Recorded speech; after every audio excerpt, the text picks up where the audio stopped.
Isang matalim na desisyon, ipagpapalit ang 12 taong pagsasama sa isang malamig na upuan ng kapangyarihan, habang ang asawang si Valeria ay nagpapakapagod sa kusina.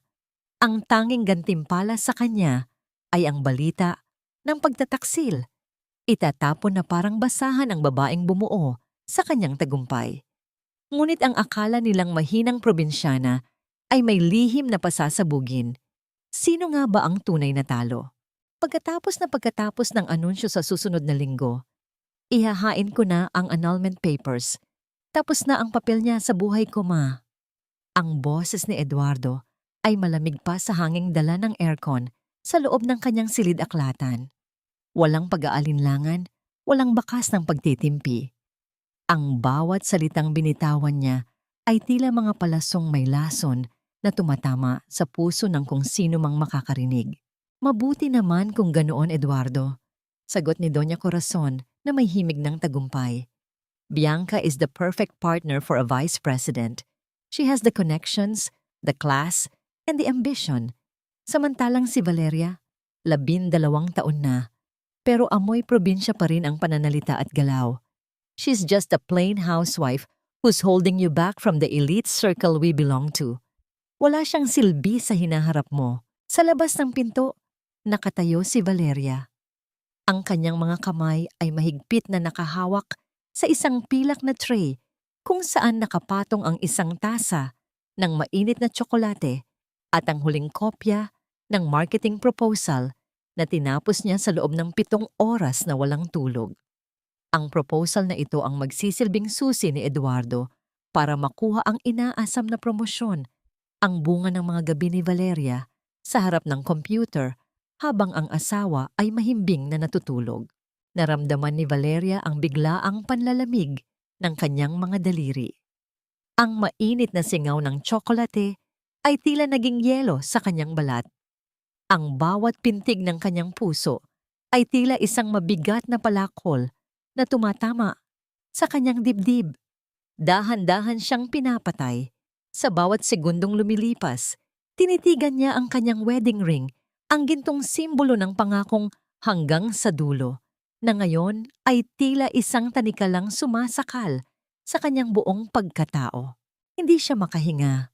Ang bawat hininga ay tila paglunok ng mga bubog na bumabaon sa kanyang lalamunan. Hindi niya inasahan na ang taong inalayan niya ng kanyang karera, ng kanyang pangarap, at ng kanyang buong kabataan ay siya ring taong dahan-dahang naghuhukay ng kanyang libingan habang siya ay nakatalikod. Ang bawat sakripisyo niya sa loob ng 12 taon, ang paglimot sa sariling pangalan upang maging anino lamang ng kanyang asawa, ay itinuturing na lamang na basura ngayon. I know, ma. Muling narinig ni Valeria ang boses ni Eduardo. May kasama pang mahinang tawa na tila wala siyang pakialam sa buhay na sisirain niya. Masyado siyang naging komportable sa pagiging asawa. Akala niya sapat na ang magluto at mag-ayos ng bahay. Little did she know, she was just a placeholder until I found someone like Bianca. Don't worry, ma. I'll make sure she gets nothing. After all, wala naman siyang tunay na ambag sa yaman at posisyon ko ngayon. Ang mga salitang wala naman siyang tunay na ambag ay paulit-ulit na umalingaw-ngaw sa isipan ni Valeria. Ang tray na hawak niya ay unti-unting nanginig at ang tunog ng tasa na tumatama sa pilak na lalagyan ay tila isang babala ng paparating na unos. Sa kabila ng pangangatog ng kanyang tuhod, hindi hinayaan ni Valeria na pumatak ang kanyang luha sa harap ng pintong yon. Ang kanyang pait ay unti-unting nagiging apoy. Isang tahimik na apoy na nagsisimulang tumupok sa lahat ng pag-ibig na itinanim niya para sa lalaking nasa loob. Dahan-dahan siyang umatras. Ang kanyang mga hakbang sa alpombra ay walang tunog. Tila isang multong naglalakad sa sarili niyang bahay. Bawat hakbang palayo sa silid na yon ay tila pagpunit sa mga pahina ng isang kwentong akala niya ay may masayang katapusan. Pagdating sa dulo ng pasilyo, tumigil siya at tumingin sa labas ng bintana, kung saan ang dilim ng gabi ay tila bumabalot sa buong mundo. Bakit ba ang pag-ibig ay madalas na nagtatapos sa isang negosasyon? Kailan pa naging barya ang katapatan na maaari na lamang ipagpalit sa mas mataas na posisyon habang ang anino ni Valeria ay humahaba sa sahig ng mansyon? Isang malalim na katanungan ang pumasok sa kanyang diwa. Kung ang pundasyon ng kanyang buhay ay itinayo sa isang kasinungalingan, handa ba siyang panoorin ang pagguho nito? O siya mismo ang magpapabagsak sa toreng kinalalagyan ng mga taong nagtaksil sa kanya? Tumalikod siya, dala ang tray at ang proposal na hawak ang kapalaran ni Eduardo, patungo sa kadiliman ng kusina kung saan ang tanging kasama niya ay ang kanyang sariling pagkasira. Sa ilalim ng kanyang hininga, may isang pangakong nabuo, isang pangakong mas matapang pa sa kape ng Batangas. Sapat na ang 12 taon ng pagiging anino. Ang gabi na dapat sana ay puno ng pagdiriwang para kay Eduardo ay naging simula ng pinakamahabang bangungot na kanyang mararalisan dahil ang babaeng binaliwala niya ay ang siya ring tanging nakakaalam kung paano siya tuluyang pababagsakin. Ang sikat ng araw na pumasok sa malawak na kusina ng mga Salazar ay hindi sapat upang tunawin ang ginaw na nanunuot sa bawat buto ni Valeria. Sa harap ng kalan, pinagmamasdan niya ang umuusok na palayok ng sinigang, ang bawat hiwa ng labanos, ang dahan-dahang paglambot ng karne, at ang tamang timpla ng asim ay bunga ng kanyang pagmamahal sa loob ng 12 taon. Isang pagmamahal na kagabi lamang ay natuklasan niyang wala na palang halaga. Pumasok sa silid kainan si Doña Corazon. Suot ang kanyang mamahaling robe at ang mukhang laging handang humusga. Ang tunog ng kanyang mga tsinelas sa dekalidad na tiles ay tila isang babala na muling magsisimula ang araw-araw na pagpapahirap sa damdamin ni Valeria. Umupo ang matanda at tinitigan ang pagkaing inihain ng manugang. Valeria, laging ganito ang timpla mo. Masyadong maasim. Parang hindi ka man lang nag-iisip kung sino ang kakain. Reklamo ni Doña Corazon matapos ang isang kutsara ng sabaw. I've told you many times, Eduardo's palate is now refined. Hindi na siya iyong batang lalaki na nakukubli sa simpleng lutong bahay. But then again, what can I expect from a Batangueña like you? Hanggang dito na lang talaga ang kaya mong ibigay. Hindi sumagot si Valeria. Nanatili siyang nakatayo. Ang kanyang mga mata ay nakatuon sa usok ng pagkain. Kung alam lang ng matanda na ang refined palate ng kanyang anak ay binuo ng bawat sakripisyo at bawat pisong tinipid ni Valeria noong nagsisimula pa lamang sila. Kung alam lang nila na ang lahat ng karangyaan sa hapag na yon ay bunga ng utak na ngayon ay kanilang hinahamak. Maya-maya ay pumasok si Eduardo. Mukha siyang perpekto sa kanyang puting polo, handang-handa para sa huling briefing bago ang anunsyo ng promosyon. Umupo siya sa tabi ng kanyang ina nang hindi man lang tinatapon ang tingin kay Valeria. Sa halip na halik o pagbati, isang makapal na folder ang inilapag niya sa mesa. Val, pirmahan mo ito mamaya, sabi ni Eduardo habang hinihiwa ang karne ng may katumpakan. It's for the property in Tagaytay. Ililipat ko muna sa pangalan ni Mama para sa tax purposes at para na rin sa security ng assets natin kapag naging vice president na ako. You know how it is, the higher you go, the more you need to protect what you have. Anyway, you don't really understand business, so just sign it. Naramdaman ni Valeria ang panginginig ng kanyang mga kamay sa ilalim ng kanyang apron. Alam niya ang dokumentong yon. Hindi iyon para sa tax purposes. Iyon ay bahagi ng planong pag-ubos sa kanyang karapatan bago siya tuluyang itapon.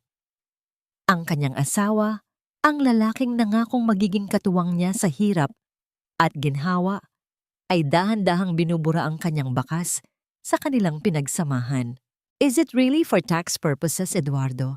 O baka naman gusto mo lang siguraduhin na wala akong matitira? Ang tanong na ito ay nabuo lamang sa isipan ni Valeria, ngunit ang lumabas sa kanyang bibig ay ang nakasanayang tugon. Sige, titingnan ko mamaya. Good. Maikling sagot ni Eduardo. Halatang kampante na susunod pa rin ang kanyang asawa. And make sure my blue suit is ready. Tonight is crucial. Ayaw kong magkaroon ng kahit anong gusot. Tumayo si Eduardo upang umalis. Bago siya makalabas, lumapit si Valeria. Isang huling kilos ng dating ugali. Inayos niya ang kurbata ng asawa. Ang kanyang mga daliri ay dahan-dahang dumapo sa tela. Nararamdaman ang pintig ng lalamunan ni Eduardo. Ito ang huling pagkakataon na aayusin niya ang kurbata ng lalaking ito. Isang ritual ng pamamaalam na tanging siya lang ang nakakaalam. Tinitigan ni Valeria ang mga mata ni Eduardo. Naghahanap ng kahit konting bahid ng pagsisisi o pag-aalinlangan. Ngunit wala siyang nakita, kundi ang kislap ng ambisyon at ang pagnanais na makawala sa anino ng kanilang pagsasama. Nang makaalis na si Eduardo, naiwan ang katahimikan sa silid kainan na binabasag lamang ng tunog ng kutsara ni Doña Corazon. Maya-maya, ang cellphone ni Eduardo na naiwan sandali sa ibabaw ng mesa ay umilaw. Isang notification ang lumabas sa screen, sapat na malaki upang mabasa ni Valeria mula sa kanyang kinatatayuan. Good luck today, my future VP. I'm waiting for you and for the freedom you promised. Love, Bianca. Ang bawat letra sa mensaheng iyon ay tila mga karayom na pumasok sa puso ni Valeria. Hindi na lamang ito usapin ng pagtataksil sa karera o yaman. Ito ay isang lantarang paglapastangan sa kanyang dangal bilang asawa. Ang kanyang hininga ay naging mababaw at ang paligid ay tila naglaho. Naiwan siyang mag-isa sa gitna ng isang gumuhong pangarap. Dahan-dahang hinubad ni Valeria ang kanyang apron at inilapag ito sa bakanting upuan ni Eduardo. Ang sikat ng araw na dati ay tila nagbibigay ng init ay tila nanunuyan na sa kanya ngayon. Hindi na siya ang Valeria na kayang tapakan. Ang asim ng sinigang na hinahamak ni Doña Corazon ay wala pang kalahati sa pait na nararamdaman niya. Ngunit sa pait na yon ay may nabubuong bagong lakas. Tumalikod siya sa hapagkainan, hindi dahil sa siya ay natalo, kundi dahil tapos na ang kanyang panahon bilang tagapagsilbi sa mga taong walang marunong tumanaw ng utang na loob. Sa kanyang silid, naghihintay ang isang lumang laptop at ang mga sikretong magpapatunay na ang tagumpay ni Eduardo ay isa lamang malaking ilusyon na siya mismo ang bumasag. Ang bawat hakbang ni Valeria sa makintab na sahig ng Arcadia Holdings ay tila pagpasok sa isang mundong hindi siya kabilang. Sa kabila ng katotohanang, ang mga haligi ng gusaling ito ay itinayo sa pamamagitan ng kanyang mga plano at estratehiya. Suot ang kanyang simpleng blusa at luma, ngunit malinis na pantalon, bit-bit niya ang isang thermal bag na naglalaman ng paboritong tanghalian ni Eduardo. Naisip niya, marahil sa huling pagkakataon bilang asawa, ay maipakita niya ang kanyang pag-aalaga bago ang malaking bagyo. Pagdating sa tapat ng opisina ng executive director, hindi na siya pinigilan ng sekretarya na tumingin sa kanya ng may halong awa at pangungutya. Dahan-dahang itinulak ni Valeria ang pintong gawa sa mabigat na kahoy, ngunit ang bumungad sa kanya ay hindi ang isang abalang asawa, kundi isang tagpong tila sadyang inihanda upang saktan siya. Nakaupo si Bianca Vergara sa ibabaw ng mesa ni Eduardo. Ang kanyang maikling palda ay bahagyang nakataas, habang ang kanyang kamay ay mapangahas na nakapatong sa balikat ng asawa ni Valeria. Ang kanilang tawanan ay tila mga tinik na bumaon sa pandinig ni Valeria. Nang mapansin sila, hindi man lang nag-atubili si Bianca na lumayo. Sa halip, mas lalo itong ngumiti ng nakakaasar. Oh, look who's here! Ang ating favorite delivery lady ay dumating na. Maarteng sabi ni Bianca habang tinitingnan si Valeria mula ulo hanggang paa. Eduardo, hindi mo naman sinabi na nag-order ka ng pagkain mula sa karinderya. The smell is so common. Nakakasira ng aura dito sa opisina. Hindi kumibo si Eduardo. Nanatili siyang nakasandal sa kanyang upuan. Tinitingnan ng kanyang asawa na tila isang estranghero na nagkamali ng pinasukan. Valeria, I told you not to come here today. I'm busy preparing for the board meeting. Malamig na sabi ni Eduardo. Inilapag ni Valeria ang bag sa isang maliit na mesa sa gilid. Naisip ko lang na baka hindi ka pa kumakain. Pinagluto kita ng paborito mo. Mahinahon niyang sagot, kahit na ang kanyang lalamunan ay nanunuyo sa sakit. Lumapit si Bianca at binuksan ang thermal bag. Adobo? Seriously? Eduardo is about to become the vice president and you're still giving him this? He needs to eat at 5-star restaurants, not this oily mess, sabi ni Bianca. At sa isang tila hindi sinasadyang pagkakataon, na itulak niya ang lalagyan ng pagkain sa gilid ng mesa. Ang pagbagsak ng plastik na lalagyan sa sahig ay lumikha ng isang matunog na paghampas at ang sarsa ng adobo ay kumalat sa mamahaling alpombra. Ang amoy ng bawang at tuyo ay humalo sa mahal na pabango ni Bianca na tila isang insulto sa karangyaan ng silid. Oops, my bad, tawa ni Bianca na walang bakas ng pagsisisi. Valeria, pakilinis na lang bago lumabas, ha? Baka madulas pa si Eduardo. Tumingin si Valeria kay Eduardo, umaasang makakakita ng kahit kaunting galit para sa kanya o kahit man lang isang utos kay Bianca na humingi ng paumanhin. Ngunit tinalikuran lamang siya ni Eduardo at tumingin sa labas ng bintana. Linisin mo na lang yan, Val. Then leave. You're making a scene, sabi ni Eduardo nang hindi lumilingon. Sa sandaling iyon, ang huling hibla ng pag-asa sa puso ni Valeria ay tuluyan ng naputol. Sa gitna ng katahimikan ng opisina, dahan-dahang lumuhod si Valeria sa sahig. Hindi siya umiyak, hindi siya sumigaw. Sa halip, isa-isa niyang pinulot ang mga piraso ng karne at pinunasan ng sarsa gamit ang kanyang sariling panyo. Ang kanyang bawat kilos ay puno ng dignidad. Isang tahimik na paninindigan sa gitna ng matinding kahihiyan.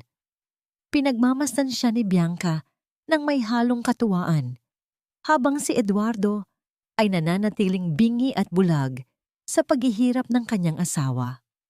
Nang matapos siyang maglinis, tumayo si Valeria. Bit-bit ang basurang itinuring nila sa kanyang pagmamahal. Sana ay mabusog ka sa kapangyarihang hinahangad mo, Eduardo. Bulong ni Valeria bago siya tuluyang tumalikod at lumabas ng silid. Habang naglalakad siya sa pasilyo, nararamdaman niya ang mga mata ng mga empleyado na nakasunod sa kanya. Ngunit sa pagkakataong ito, hindi na siya yumuyuko. Pagpasok niya sa elevator, ang kanyang cellphone sa bulsa ay nag-vibrate. Isang hindi kilalang numero ang tumatawag. Sinagot niya ito at isang pamilyar na boses ng lalaki ang narinig niya sa kabilang linya. Madam Thursday, the board members of Aurelius Capital are already in position. The strategic withdrawal of Arcadia's credit lines is ready for your signal. Is everything ready on your end? Isang mapait, ngunit matapang na ngiti ang sumilay sa mga labi ni Valeria. Tumingin siya sa kanyang refleksyon sa salamin ng elevator. Wala na ang asawang martir. Naroon na ang babaeng handang bawiin ang lahat ng sa kanya.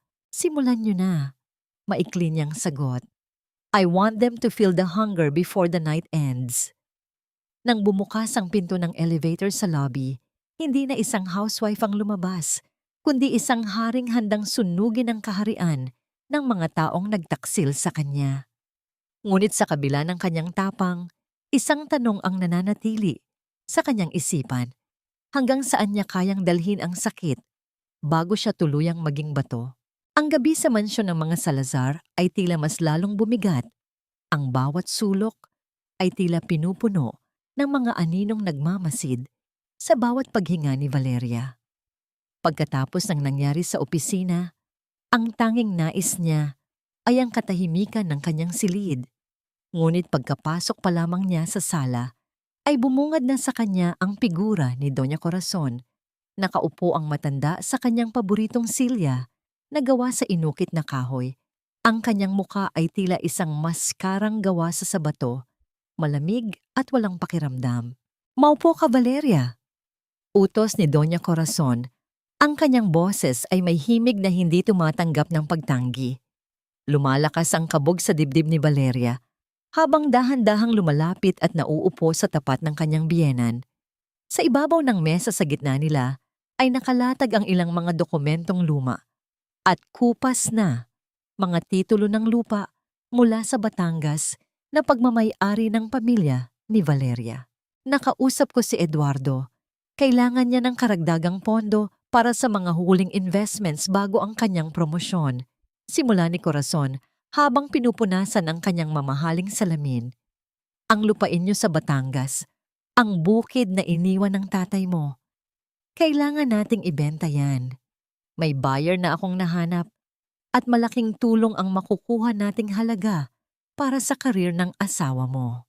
Tila tumigil ang pag-ikot ng mundo para kay Valeria. Ang lupang yon ay hindi lamang basta lupa. Iyon ang huling alaala ng kanyang ama. Ang lugar kung saan ibinuhos nito ang bawat patak ng pawis at dugo upang siya ay mapagtapos ng pag-aaral. Sa bawat butil ng palay at bawat punla ng kaperoon ay nakatanim ang pangarap ng kanyang mga magulang para sa kanya. Mama, hindi ko po pwedeng ibenta ang lupang iyon. Mahinahon, ngunit matatag na sagot ni Valeria. Iyon na lang ang natitira sa akin. Ipinangako ko kay tatay na aalagaan ko yan para sa kinabukasan ng aming pamilya sa probinsya. Biglang tumayo si Doña Corazon. Ang kanyang mga mata ay nanlilisik sa galit. Utang na loob, Valeria. Huwag kang magmalaki sa akin. Nakalimutan mo na ba kung saan ka nanggaling? Iniligtas ka ni Eduardo mula sa pagtitinda ng kape sa benta-benta sa bintana ng mga bus. Kami ang nagbigay sa iyo ng pangalan, ng damit, at ng bubong sa itaas ng ulo mo. 12 taon ka naming pinakain at binihisan ng wala kang ginagawa kundi ang tumunganga sa bahay na ito. Ang bawat salita ni Corazon ay tila mga latigo na humahampas sa likod ni Valeria. Ang utang na loob na palaging isinusuumbat sa kanya ay tila isang tanikalang lalong humihigpit sa bawat segundong dumadaan. Sa loob ng maraming taon, tinanggap niya ang lahat ng pangungutya dahil naniniwala siyang bahagi ito ng kanyang tungkulin bilang asawa. Ngunit ang hingin ang huling piraso ng kanyang dangal at nakaraan ay labis na. Hindi ko po nakakalimutan ang lahat, Mama. Tugon ni Valeria. Ang kanyang boses ay nangangatog sa kaba at pait. Pero ang lupang iyon ay hindi sa inyo at hindi rin kay Eduardo. Karapatan ko po ang magpasya kung ano ang gagawin ko roon. Ang kasunod na pangyayari ay tila dumaan sa isang mabagal na panaginip. Isang mabilis na pagtaas at paggalaw ng kamay ni Doña Corazon ang nagpabaling sa mukha ni Valeria sa kabilang panig. Ang tunog ng palad na tumama sa balat ay umalingaw-ngaw sa tahimik na silid.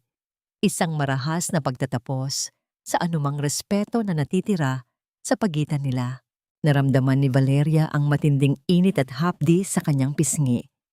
Ang kanyang paningin ay bahagyang lumabo dahil sa biglaang pagsulpot ng mga luha na pilit niyang pinipigilan.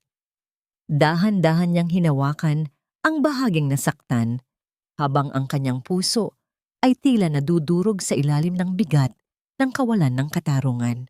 Wala kang karapatan na sumagot sa akin ng ganyan, sigaw ni Corazon. Isa ka lang hamak na taga Batangas na pinalad na makapasok sa pamilyang ito. Pirmahan mo ang mga dokumentong yan o sisiguraduhin ko na wala kang matitirang kahit isang pirasong damit sa katawan mo kapag pinalayas ka namin dito. Sa gitna ng tensyon, pumasok si Eduardo sa sala. Nakita niya ang namumulang pisngi ni Valeria at ang galit na mukha ng kanyang ina. Ngunit sa halip na lumapit sa kanyang asawa, tumayo lamang siya sa likuran ni Corazon. Ang kanyang mga kamay ay nasa loob ng kanyang bulsa, tila nanonood lamang ng isang palabas na wala siyang pakialam. Gawin mo na ang gusto ni Mama, Valeria, malamig na sabi ni Eduardo. Huwag mo nang palakihin ang gulo.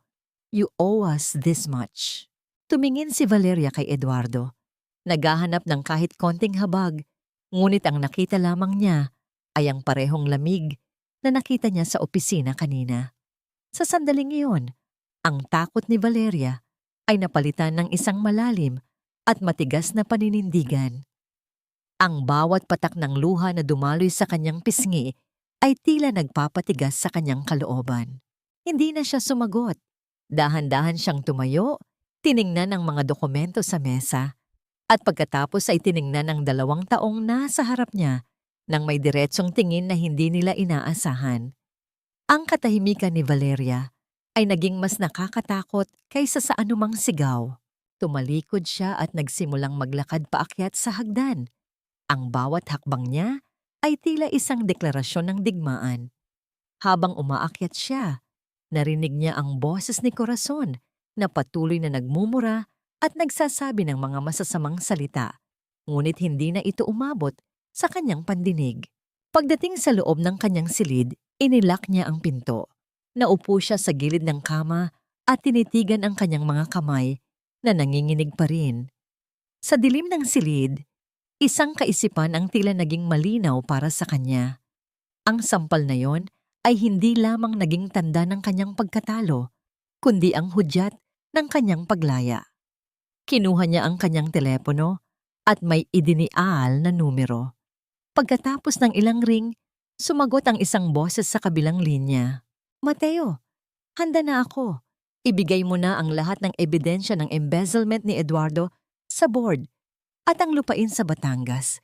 Siguraduhin mong nakapangalan na yon sa foundation ko bago sumikat ang araw."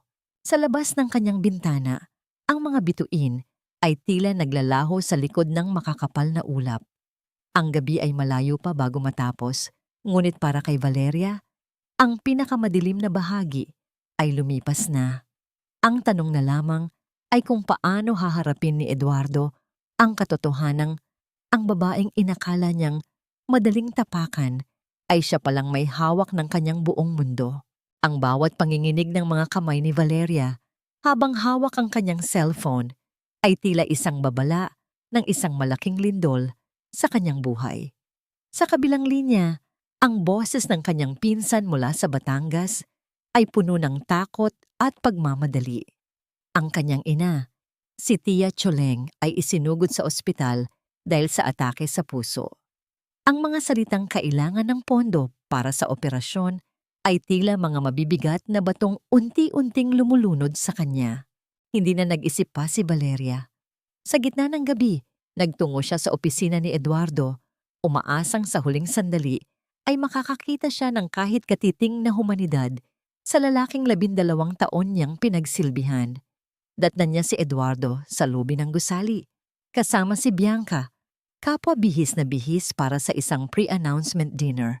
"Eduardo, please, kailangan ko ng tulong mo." Ang boses ni Valeria ay naging isang pakiusap.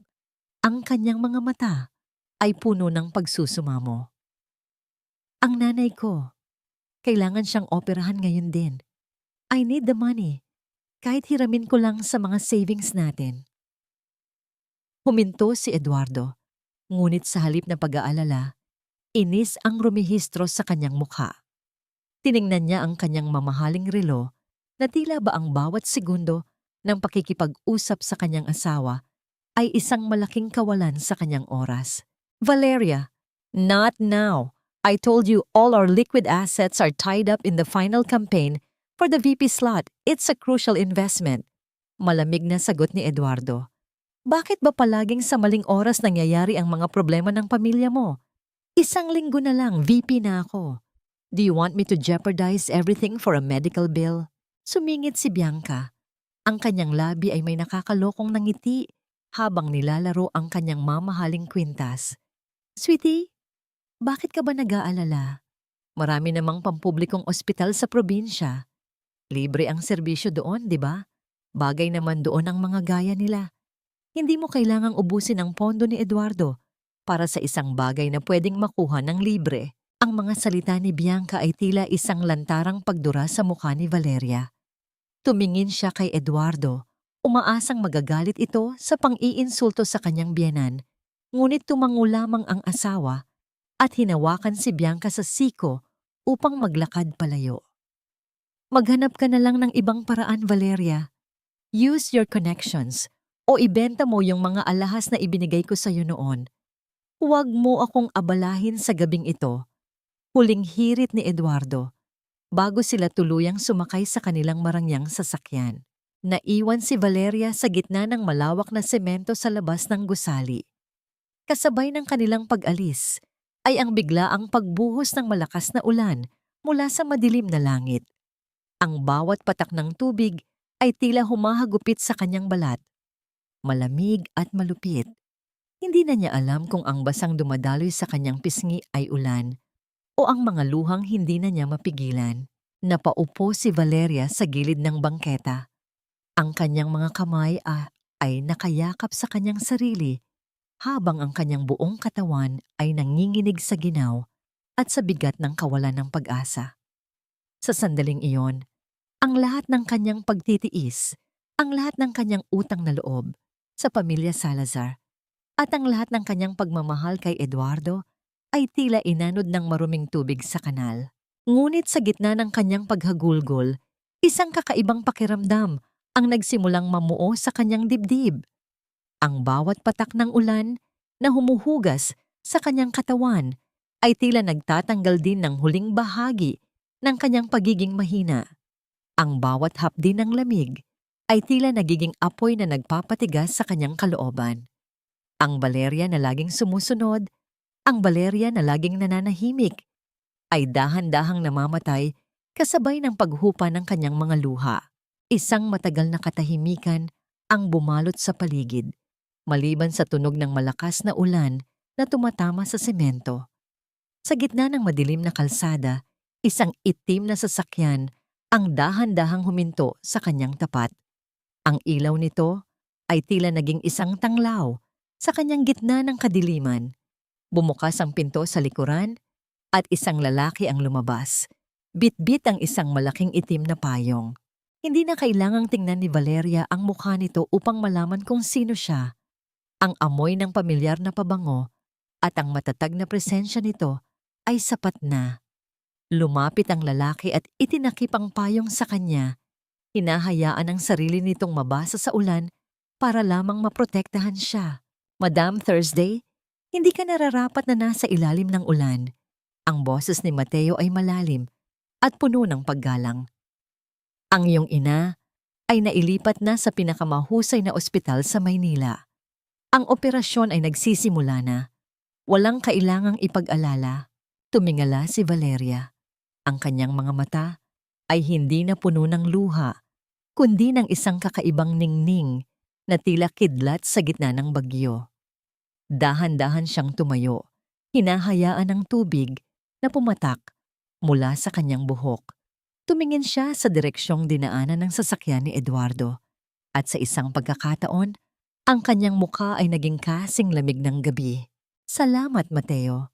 Ang kanyang boses ay hindi na nanginginig. Ito ay naging matalim, direkta, at puno ng awtoridad. Mula sa sandaling ito, kalimutan mo na ang pangalang Valeria Salazar. Ang babaeng iyon ay inanod na ng ulan. Huminga siya ng malalim. Ang hangin ay tila nagbibigay sa kanya ng bagong lakas na hindi niya naramdaman sa loob ng 12 taon. Tumingin siya sa malayo, kung saan ang mga ilaw ng lungsod ay tila naghihintay sa kanyang pagbabalik. Tapos na ang pagiging asawa. Oras na para maging ako. Sumakay si Valeria sa itim na sasakyan, hindi bilang isang talunang asawa, kundi bilang isang reyna na handang bawiin ang kanyang korona. Ang ulan ay patuloy na bumubuhos, tila nililinis ang daan para sa kanyang muling pagkabuhay habang ang anino ng nakaraan ay unti-unting naglalaho sa dilim. Ang bawat pag-usad ng marangyang sasakyan ni Mateo patungo sa sentro ng Makati ay tila isang paglalakbay mula sa isang madilim na panaginip patungo sa isang realidad na matagal nang kinalimutan ni Valeria. Sa loob ng sasakyan, ang tanging maririnig ay ang mahinang pag-ugong ng makina at ang banayad na paghinga ni Valeria na unti-unting kumakalma. Wala na ang panginginig ng kanyang mga balikat. Pinalitan ito ng isang matigas na paninindigan na tila bakal na dumaan sa apoy. Nang huminto sila sa tapat ng nagtataas ang gusali ng Aurelius Capital, ang mga gwardiya ay agad na nagbigay pugay. Hindi kay Valeria na mukhang basang sisiw kanina, kundi sa presensya ni Mateo at sa awtoridad na dala ng sasakyang yon. Pumasok sila sa pribadong elevator na diretsyong magdadala sa kanila sa penthouse. Pagpasok sa malawak na opisina ni Mateo, ang bawat gamit ay nagpapahiwatig ng yaman at kapangyarihan. Ngunit para kay Valeria, ang mga ito ay pamilyar na kasangkapan lamang. Dahan-dahan siyang naupo sa isang leather na silya. Lumapit si Mateo. Dala ang isang itim na kahon na matagal nang nakatago sa kanyang vault. Ito ay sayo. Thursday. Wika ni Mateo sa wikang Taglish. Ang kanyang boses ay puno ng paghanga. You've spent 12 years hiding in the shadows of a man who didn't deserve your light. It's time to step out. Binuksan ni Valeria ang kahon. Sa loob nito ay ang isang pares ng stilettos na kulay pula. Kasing tingkad ng dugo at kasing tapang ng kanyang pagnanais na bumangon. Ang mga sapatos na ito ay binili niya sa Paris noong unang beses siyang gumawa ng bilyon-pisong deal para sa Aurelius, bago pa siya nagpasyang magpakasal at maging anino ni Eduardo. Isinantabi niya ang kanyang mga lumang sapatos, nabasa pa ng ulan at isinuot ang mga ito. Ang bawat paghigpit ng strap sa kanyang sakong ay tila pagyakap sa kanyang tunay na pagkatao. Tumayo siya at sa unang pagkakataon, sa loob ng mahabang panahon, naramdaman niya ang kanyang tunay na taas.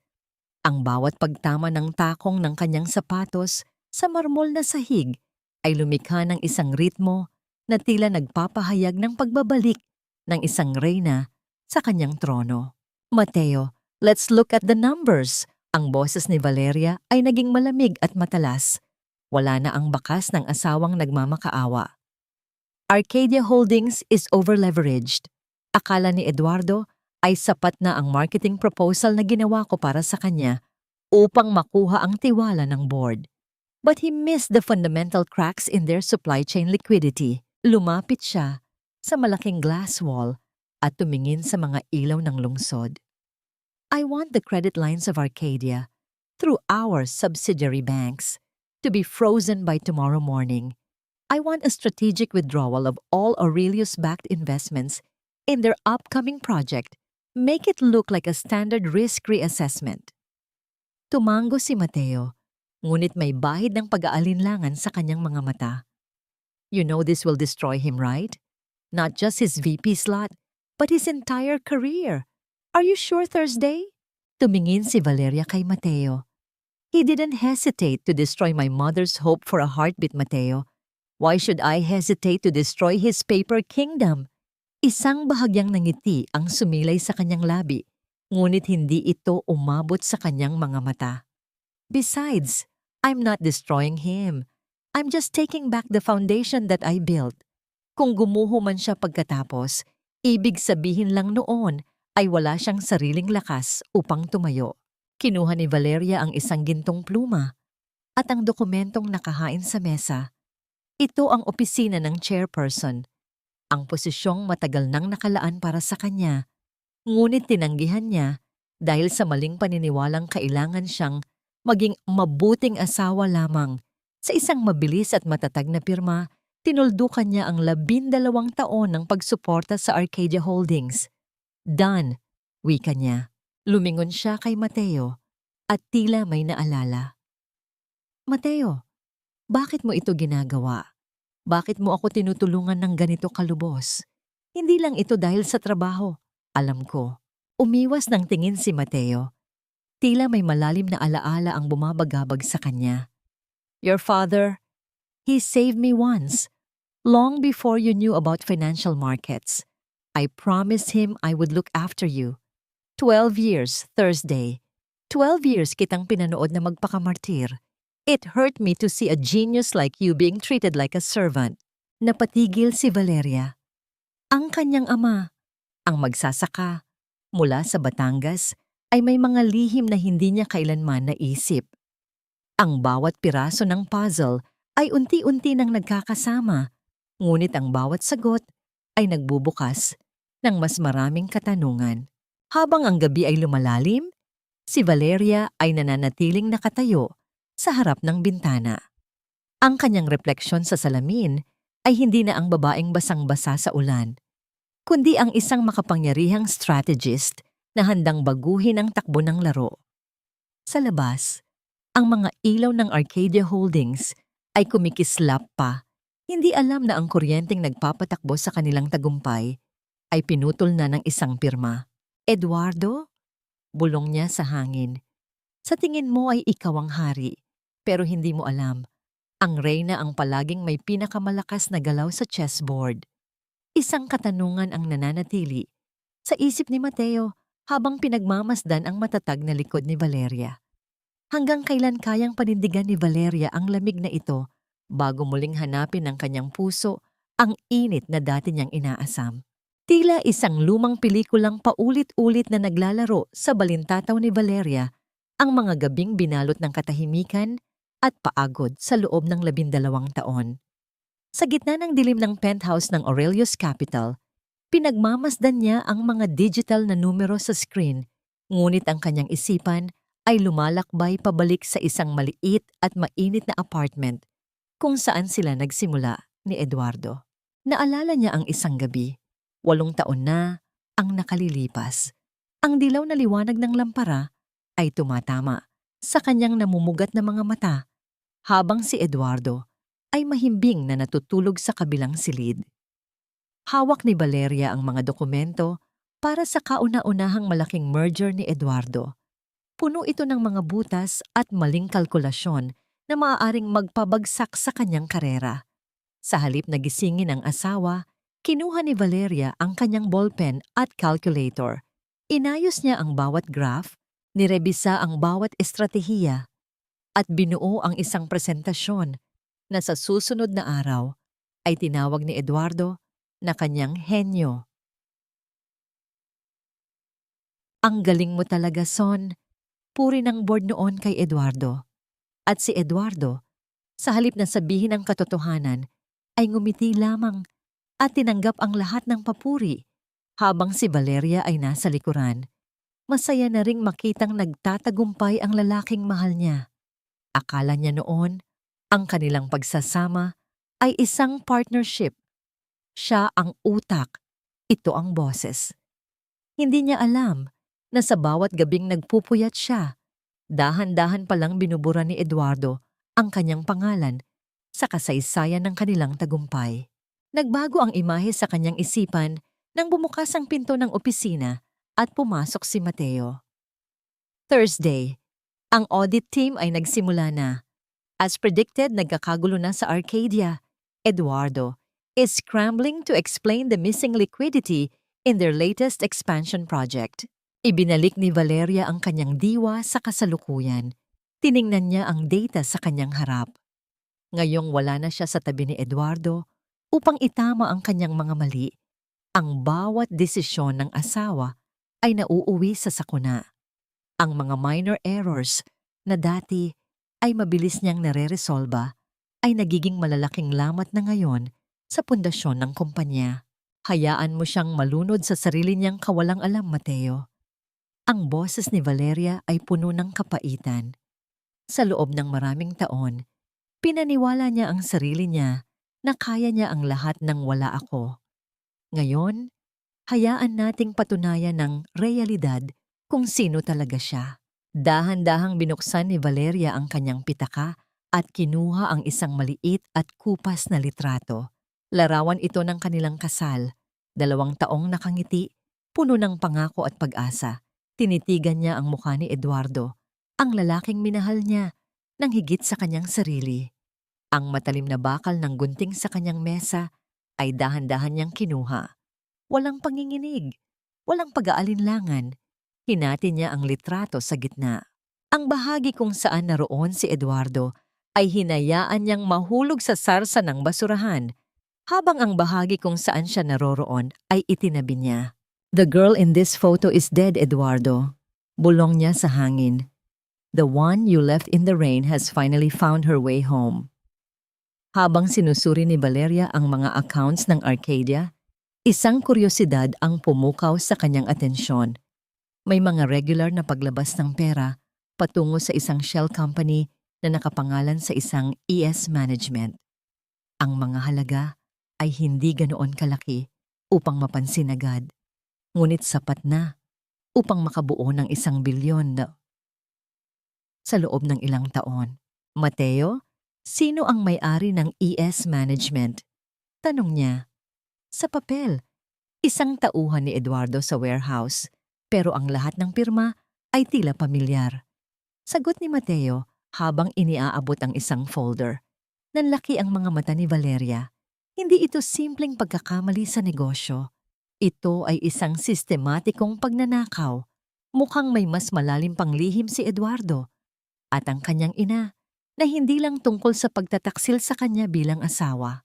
Samantala, sa opisina ng Arcadia Holdings, ang katahimikan ay binasag ng pagpasok ng isang opisyal na sulat. Nanginginig ang mga kamay ni Eduardo habang binubuksan ang sobrang may selyo ng Securities and Exchange Commission. Ang kanyang mukha ay nawalan ng kulay at ang bawat salitang nakasulat doon ay tila isang hatol ng kamatayan para sa kanyang inaasam na posisyon. An external audit?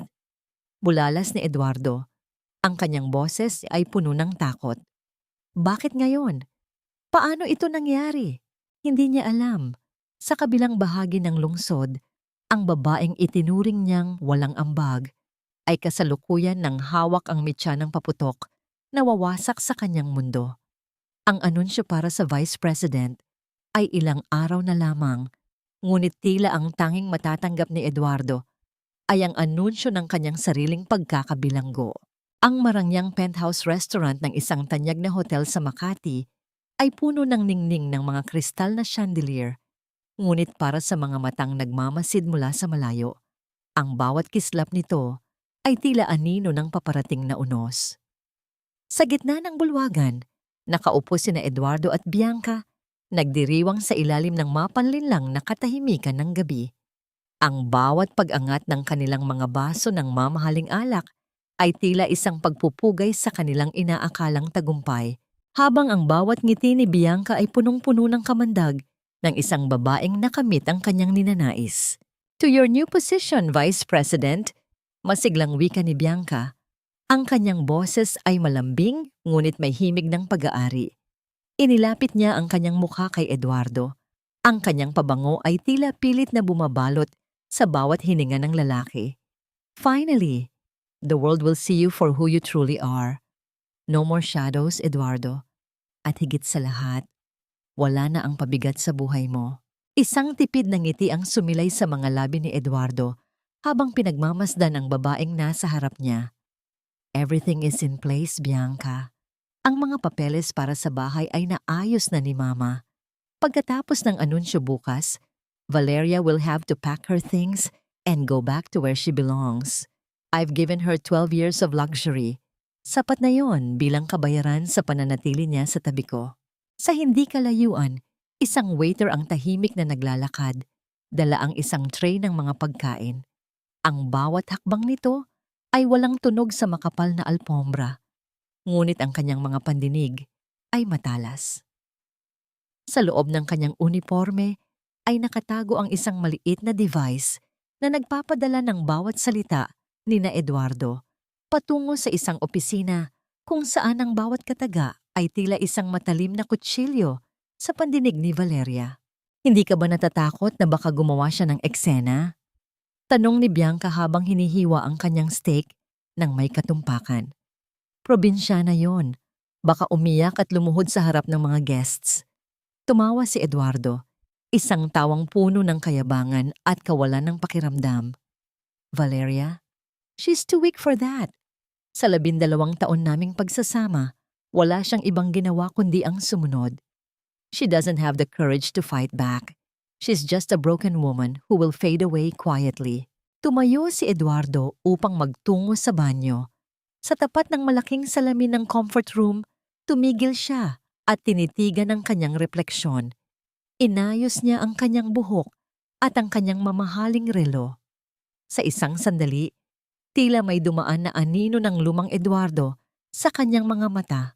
Ang lalaking dati ay walang maipagmalaki, kundi ang katapatan ng kanyang asawa. Ngunit mabilis itong naglaho, pinalitan ng isang anyo na nilamon na ng kasakiman at maling akala ng kapangyarihan. Hindi na niya kilala ang taong nasa salamin at tila wala na rin siyang pakialam. Samantala, naiwan si Bianca sa mesa. Kinuha ang kanyang phone at may tinawagan. Make sure the press is ready tomorrow. I want every angle of Eduardo's victory captured at siguraduhin niyo ring makukunan ang pag-alis ng asawa niya. I want her humiliation to be public. Pagbalik ni Eduardo sa mesa, tila may naalala siya. Kinuha niya ang kanyang cellphone at idinial ang numero ni Valeria. Ang kanyang mukha ay naging kasing lamig ng yelong nasa loob ng kanyang baso. Nang sagutin ni Valeria ang tawag, walang bati ng pag-aalala ang lumabas sa bibig ni Eduardo. Valeria, listen to me. Iwanan mo na ang nilagdaang divorce papers sa ibabaw ng study table ko bago ang party bukas. Huwag mong subukang gumawa ng kahit anong gulo o huwag mo na ring isiping pumunta sa gala. This is for your own good. I'll have my lawyer send you a small amount to start your life in Batangas. Just finish it tonight. Sa kabilang linya, ang katahimikan ni Valeria ay tila isang mabigat na ulap na nagbabantay ng kidlat. Walang sagot, walang hikbi, walang pagmamakaawa. Isang mahabang segundo ang lumipas bago dahan-dahang naputol ang linya. Iniiwan si Eduardo na may halong inis at kaba na hindi niya maipaliwanag. Umuwi na tayo. Utos ni Eduardo kay Bianca. Ang kanyang mood ay biglang nagbago. I need to make sure everything is ready for my big night. Habang papalabas sila ng hotel, ang waiter na nagsilbi sa kanila ay dahan-dahang kinuha ang kanyang earpiece at bumulong sa isang maliit na mikropono. Madam Thursday, the bait is taken. They are celebrating their own destruction. Sa labas, ang langit ay tila naghahanda para sa isang malaking pagbabago. Ang hangin ay nagsimulang umihip ng mas malakas, tinatangay ang mga tuyong dahon sa kalsada. Si Eduardo at Bianca ay sumakay sa kanilang sasakyan. Kampante na ang bukas ay para sa kanila. Hindi nila alam na ang bawat hakbang na ginagawa nila ay patungo sa isang bitag na binuo ng isang babaeng 12 taon nilang binaliwala. Ang broken woman na tinatawanan ni Eduardo ay kasalukuyan ng hinahanda ang huling pako sa kabaong ng kanyang karera. Ang katahimikan sa loob ng opisina ng Arcadia Holdings ay tila isang mabigat na kumot na bumabalot sa bawat pader. Ngunit sa ilalim nito ay ang isang tensyong hindi maipaliwanag. Si Eduardo ay nakatitig sa kanyang computer screen, ang kanyang mga mata ay naniningkit sa pagod habang sinusubukang intindihin ang mga pulang numero na lumalabas sa financial report. Sa unang pagkakataon, sa loob ng maraming taon, naramdaman niya ang isang matinding pagkalito. Ang mga errors sa supply chain na dati ay mabilis na nawawala. Bago pa niya mapansin, ay tila mga anay na dahan-dahang ngay nangat-ngat ang pundasyon ng kumpanya. Nasaan na ba ang file na yon? Bulong ni Eduardo, ang kanyang boses ay puno ng iritasyon. Hinanap niya ang mga notes na dati ay laging nakahanda sa kanyang mesa, ang mga paliwanag na ginagawa ni Valeria upang magmukha siyang matalino sa harap ng board. Ngunit wala roon ang mga piraso ng papel na may maayos na sulat kamay. Sa halip, ang tanging naroon ay ang kanyang sariling mga hindi organisadong kaisipan. Sinubukan niyang tawagan si Valeria ng paulit-ulit, ngunit ang tanging sumasagot sa kanya ay ang mekanikal na boses ng operator na nagsasabing hindi maabot ang numero. Ang bawat pagkabigo na makuha ang atensyon ng asawa ay tila isang sampal sa kanyang ego. Hindi siya sanay na hindi siya ang sentro ng mundo ni Valeria. Sa kanyang isipan, dapat ay naghihintay ito sa kanyang utos, umiiyak, at nagsusumamo na huwag silang maghiwalay.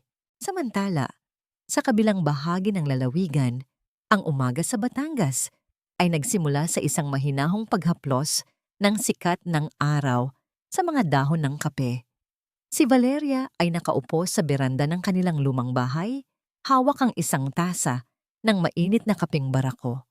Ang bango nito ay tila isang yakap mula sa kanyang kabataan, malinis, matapang, at walang halong pagkukunwari. Pinagmamasdan niya ang kanyang ina, si Tia Choleng, na mahimbing na natutulog sa loob ng silid. Ang bawat paghinga nito ay isang patunay na ang kanyang desisyong lumaban ay may katuturan. Naramdaman ni Valeria ang isang kakaibang gaan sa kanyang dibdib.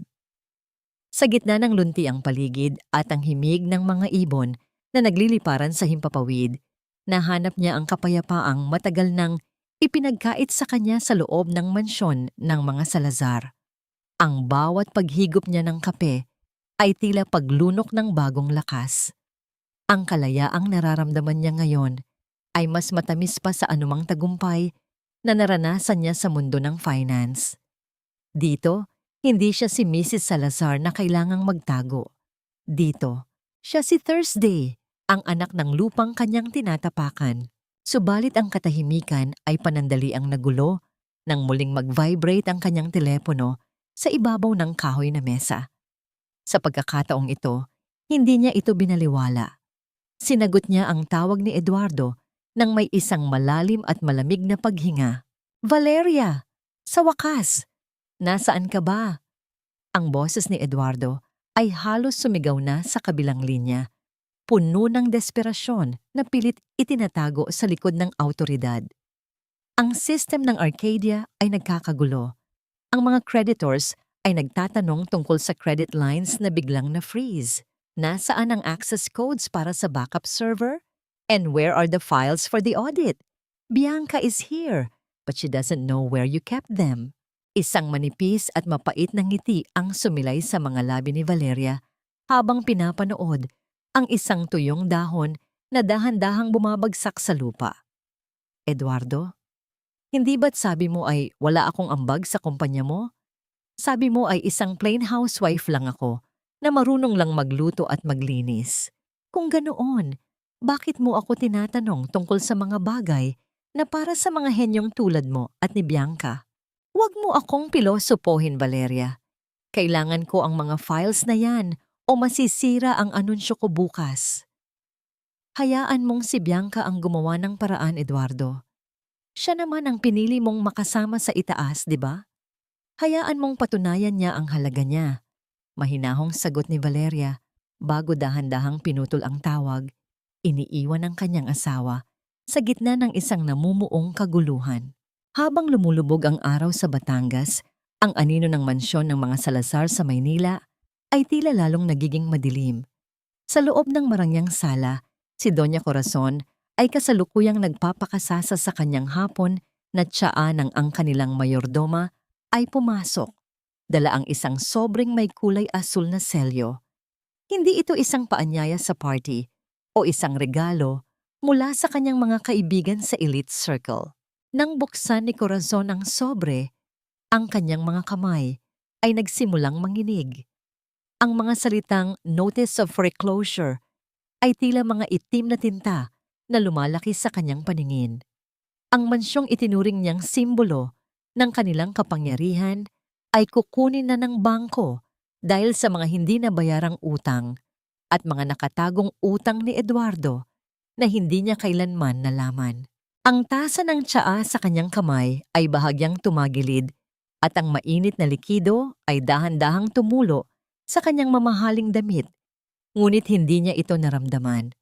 Ang tanging naririnig niya ay ang mabilis na tibok ng kanyang sariling puso, habang ang katotohanan ay unti-unting bumabaon sa kanyang diwa. Ang kanilang toring papel ay nagsisimula ng gumuho at ang tanging taong marunong mag-ayos nito ay wala na sa kanilang tabi upang pigilan ang pagbagsak. Ang bawat hakbang ni Valeria sa loob ng mansyon ng mga Salazar sa gabing iyon ay tila paglalakad sa isang museo ng mga pangarap na naging abo. Madilim ang sala at ang tanging nagbibigay ng liwanag ay ang malamlam na buwan na sumisilip sa malalaking bintana. Ang katahimikan sa paligid ay tila isang mabigat na presensya. Humihinga kasabay ng kanyang bawat buntong hininga. Walang tunog ng mga yabag, tanging ang banayad na paghampas ng laylayan ng kanyang mahabang damit sa makintab na sahig ang nagpapaalala sa kanya na naroon pa siya. Dahan-dahang itinulak ni Valeria ang pinto ng silid-aklatan. Naroon si Eduardo, nakatalikod sa kanya at nakatingin sa labas. Hawak ang isang baso ng alak. Nang marinig ang marahang pagbukas ng pinto, hindi siya lumingon agad. "Nandyan ka na pala," malamig na wika ni Eduardo. Ang boses ay puno ng pagod at kaunting yabang. "I knew you'd come back. Hindi mo kayang iwan ang buhay na ibinigay ko sa'yo. Now, where are the papers? I want this done tonight so I can focus on the gala tomorrow." Hindi sumagot si Valeria. Lumapit siya sa malaking mesa na gawa sa mahogany at dahan-dahang inilapag ang isang puting sobre. Ang bawat kilos niya ay tila isang ritual ng pamamaalam. Sa loob ng sobreng iyon ay ang kanyang lagda. Isang pirma na sa paningin ni Eduardo ay pagsuko, ngunit para sa kanya ay ang susi ng kanyang bilangguan. "Ito na ang hinihingi mo, Eduardo." Ang boses ni Valeria ay parang bulong ng hangin sa gabi. Malumanay, ngunit may talim na hindi kayang baliwalain.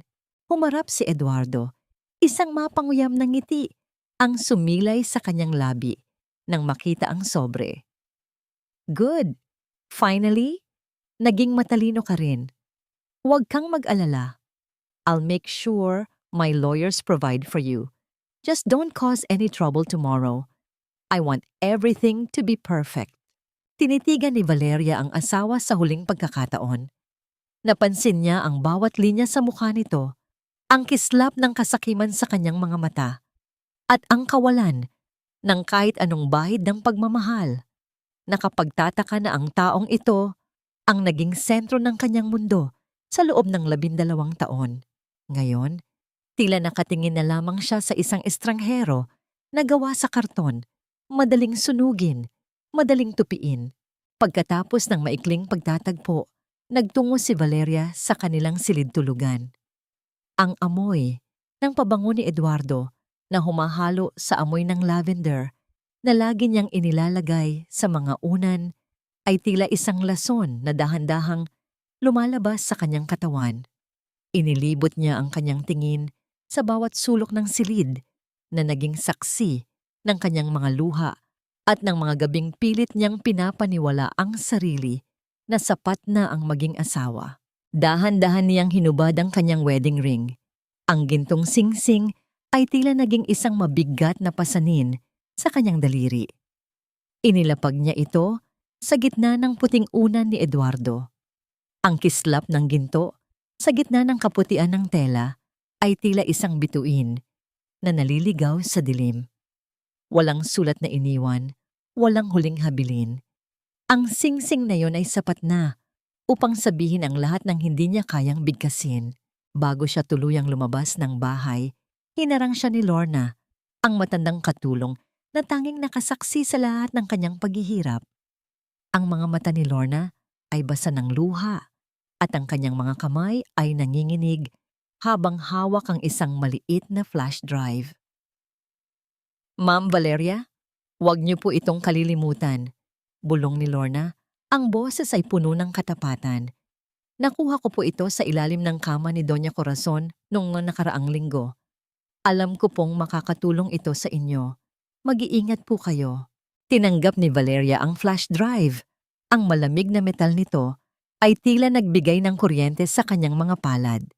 Isang yakap ang ibinigay niya sa matanda. Isang yakap ng pasasalamat at pamamalam. Sa kanyang paglalakad, patungo sa pintuan ng mansyon, naririnig niya ang tunog ng radyong naiwan sa kusina. Isang masiglang boses ng announcer ang bumabasag sa katahimikan ng gabi. Bukas na ang inaabangang Grand Gala ng Arcadia Holdings. Isang malaking pagbabago sa liderato ang nakatakdang i-anunsyo. Sino nga ba ang bagong Vice President? At totoo nga bang may mas malaking sorpresa pa ang kumpanya? Isang mapait na ngiti ang sumilay sa mga labi ni Valeria. habang humahakbang siya palabas sa malawak na gate ng mansyon. Ang hangin sa labas ay mas masarap langhapin, mas malaya, mas totoo. Sa kanyang bulsa, ang flash drive ay tila isang sandatang naghihintay na gamitin.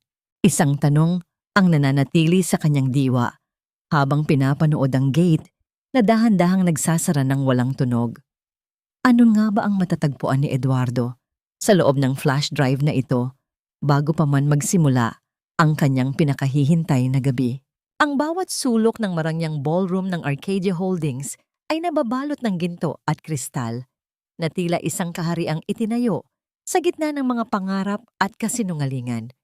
Ang amoy ng mga sariwang liryo ay humahalo sa bango ng mamahaling alak, habang ang tunog ng mga nag-uumpugang baso at ang mahinang halakhak ng mga elite ay pumupuno sa himpapawid, tila isang koro ng mga taong walang alam sa paparating na unos. Sa gitna ng entablado, nakatayo si Eduardo Salazar sa kanyang itim na tuxedo. Ang kanyang tindig ay puno ng katungkulan at ang kanyang mukha ay nagliliwanag sa inaakalang tagumpay. Sa kanyang tabi ay si Bianca, na suot ang isang kumikinang na asul na gown at ang mga alahas na kinuha mula sa koleksyon ni Valeria. Mukha silang isang makapangyarihang magkapareha, ang larawan ng tagumpay na binuo sa ibabaw ng pagkawasak ng isang puso. Si Doña Corazon ay nasa harapang hanay. Ang kanyang leeg ay puno ng mga diamante at ang kanyang mga mata ay nagniningning sa kapalaluan. Ipinagmamalaki niya sa kanyang mga kaibigan ang husay ng kanyang anak, habang ang bawat salita niya ay tila isang pagdura sa alaala ni Valeria na 12 taon niyang inalipusta.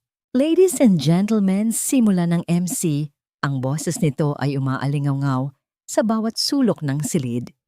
Tonight, we celebrate a new chapter for Arcadia Holdings, at bago ang ating pinakahihintay na anunsyo, nais naming ipakilala ang tao na siyang nagligtas sa ating kumpanya mula sa krisis at ang ating magiging katuwang sa hinaharap, ang chairperson ng Aurelius Capital.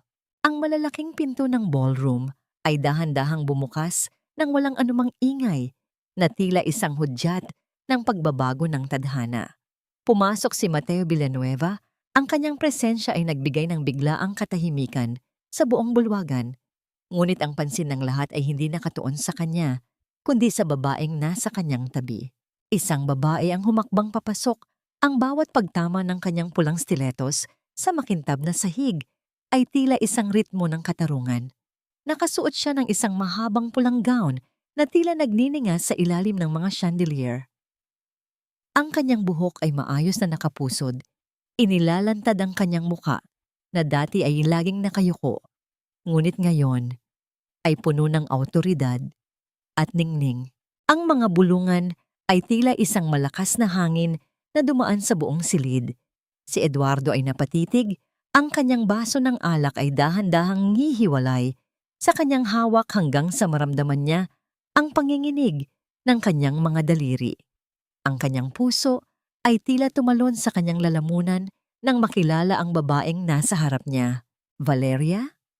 Bulong ni Eduardo. Ang boses ay sapat lamang upang marinig ng sarili niyang pandinig. Ang kanyang mukha ay nawalan ng kulay, tila nakakita ng isang multo na bumangon mula sa hukay. Hindi tumingin si Valeria sa kanya. Sa halip tumuloy siya sa paglalakad patungo sa entablado kasama si Mateo. Ang bawat hakbang niya ay puno ng dignidad, isang tahimik na deklarasyon na ang panahon ng pagiging anino ay tapos na. Pag-akyat niya sa entablado, kinuha ni Mateo ang mikropono. I would like to introduce the majority creditor of Arcadia Holdings, the woman who single-handedly strategized the recovery of this firm from the shadows for years, and the person who now holds 51% of your debts. Wika ni Mateo, ang kanyang boses, ay matatag at puno ng paghanga. Meet our chairperson. Thursday, Valeria Monteverde. Ang katahimikan sa loob ng ballroom ay naging kasing bigat ng isang hatol. Ang mga mata ni Doña Corazon ay nanlaki sa matinding gulat at takot. Ang kanyang mamahaling tsaa ay tila naging lason sa kanyang panlasa. Si Bianca ay napakapit sa braso ni Eduardo. Ang kanyang muka ay puno ng inggit at pagkalito. Humarap si Valeria sa madla at sa unang pagkakataon, ang kanyang mga mata ay tumitig ng diretso sa mga mata ni Eduardo. Walang galit, walang luha, tanging isang malamig na katotohanan na tila isang talim na humihiwa sa bawat kasinungalingan ng lalaki. Good evening, everyone! Ang boses ni Valeria ay naging kasing linaw ng kristal, umaalingaw-ngaw sa bawat sulok ng silid na naging saksi ng kanyang kahihiyan noon. Eduardo, remember when you said I had no contribution to your life? Tonight, I am here to collect everything you think is yours. Ang bawat salita ni Valeria ay tila isang malakas na sampal na hindi nangangailangan ng kamay. Sa gitna ng liwanag ng mga chandelier, ang toreng papel ni Eduardo ay nagsimulang gumuho. Ang mga reporter ay nagsimulang mag-unahan sa pagkuha ng mga larawan habang ang bawat kislap ng kamera ay tila isang pako sa kabaong ng karera ni Eduardo. Sa labas ng ballroom, ang mga sirena ng mga sasakyan ng pulis ay dahan-dahang naririnig, papalapit ng papalapit. Tumingin si Valeria kay Mateo, isang lihim na hudyat ang nagpalitan sa kanilang mga mata. Ang tunay na sorpresa ng gabi ay hindi pa tapos. Isang tanong ang nananatili sa bawat isipan ng mga naroroon habang pinagmamasdan ang pagbagsak ng mga Salazar. Ano nga ba ang nakatago sa loob ng flash drive na hawak ni Valeria na tuluyang magtatapos sa gabi ni Eduardo bago pa man niya matanggap ang kanyang inaasam na korona? Ang bawat kislap ng mga lente ng kamera sa loob ng ballroom ay tila mga kidlat na tumatama sa mukha ni Eduardo. Inilalantad ang bawat hibla ng kanyang takot at pagkapahiya. Ang bulong-bulungan ng mga panauhin ay naging kasing lakas ng isang nagngangalit na karagatan. Bawat bulong ay tila isang hatol na sumusugat sa kanyang pagkatao. Sa gitna ng entablado, nanatiling nakatayo si Valeria. Ang kanyang anyo ay kasing tigas ng marmol, pinagmamasdan ang pagguho ng toreng papel na binuo ng lalaking minahal niya. Valeria, anong kabulastugan ito? Ang boses ni Doña Corazon ay umalingaw-ngaw, puno ng matinis na galit habang pilit na tumatayo mula sa kanyang upuan. Magnanakaw ka! Eduardo, bakit mo hinahayaang bastusin tayo ng babaeng ito? Iniligtas ka namin sa hirap, Valeria. Binigyan ka namin ng lahat at ito ang igaganti mo? Utang na loob naman. Isang malamig na ngiti ang sumilay sa mga labi ni Valeria. Dahan-dahan niyang kinuha ang remote ng projector mula kay Mateo. Utang na loob, Mama. Sa loob ng 12 taon, binayaran ko ang bawat butil ng kanin na kinain ko sa bahay niyo sa pamamagitan ng aking talino at pawis. Kinuha niyo ang aking mga plano, ang aking mga estratehiya, at ginawa niyo itong inyo habang itinuturing niyo akong katulong sa sarili kong tahanan. Sa isang pindot ni Valeria, ang malaking screen sa likuran nila ay nagliwanag. Hindi ito mga graph ng benta o mga plano para sa kumpanya. Lumabas ang mga dokumento mula sa ES Management, ang mga bank transfers, ang mga peking invoices, at ang mga pirma ni Eduardo na nagpapatunay ng sistematikong pagnanakaw sa pondo ng Arcadia Holdings. Hindi lang ako ang ninakawan mo, Eduardo. Wika ni Valeria, ang kanyang boses ay naging matalim at puno ng kapangyarihan. Ninakawan mo ang mga investors, ang mga empleyado, at ang mismong kumpanyang ipinagkatiwala sa iyo. Ang lahat ng ito ay nakuha ko mula sa flash drive na itinago ni Doña Corazon sa ilalim ng kanyang kama. Mga ebidensya na kahit ang sarili mong ina ay hindi ka lubos na pinagkakatiwalaan. Napalingon si Eduardo sa kanyang ina. Ang kanyang mga mata ay puno ng pagtataksil at galit. Ngunit bago pa siya makapagsalita, naramdaman niya ang biglang pagbitiw ng kamay ni Bianca sa kanyang braso. Ang babaeng kanina lang ay nangangako ng katapatan ay dahan-dahang umatras. Ang mukha nito ay puno ng pandidiri at takot na madamay sa iskandalo. Eduardo, I didn't know about this. Mabilis na sabi ni Bianca. Ang boses ay nanginginig habang dahan-dahang lumalayo patungo sa exit. Hindi ko kayang madamay ang pangalan ko sa isang kriminal. We're over. Ang pag-alis ni Bianca ay tila huling pako sa kabaong ng dangal ni Eduardo.